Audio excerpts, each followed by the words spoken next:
भरतपुर थाना पुलिस अभियोगकारी श्री आशीष कुमार बेहेरा अभियोग भित्तिरे तदंत करने सह अभियुक्त सुकांत महाराणा को गिरफ्त कर कोर्ट चालाण करिसेंती।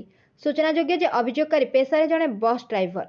गत 7/4/2024 तारिख अपराह 4:20 से बरमुंडा बसस्टाण्ड रे बस को पार्किंग करथबा समय अभियुक्त सुकांत महाराणा उक्त बस रे चढ़िथिले ओ अभियोगकारी श्री आशीष बेहेरा को बस सीट खाली थिबा नै पचारि बुझिथिले।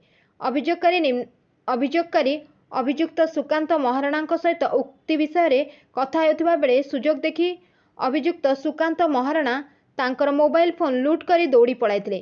अभियोगकारी आशीष बेहेरा पछरे जिबा बेले भिड़ हेतु सुकांत महाराणा खसी पड़ाइबारे सक्षम होइथिले। एही मामलार तदंत करी भरतपुर पुलिस टीम विशेष सूत्ररु सूचना पाई अभियुक्त सुकांत महाराणा को एही मामलार तदंत करी भरतपुर पुलिस टीम विशेष सूत्ररु सूचना पाई सुकांत महाराणा ठारू चोरी मोबाइल हेफाजत रे रखी विक्रय निमंते doctor APJ Abdul Kalam park निकट में ग्राहक अपेक्षा थिबा बेले काबू करि नेइथिले। एही मामलार तदंत करी भरतपुर पुलिस टीम विशेष सूत्र सूचना पाई अभियुक्त सुकांत महाराणा को किछि चोरी मोबाइल हेफाजत रे रखी विक्रय निमंते doctor APJ Abdul Kalam park निकट में ग्राहक अपेक्षा थिबा बेले काबू करि नेइथिले।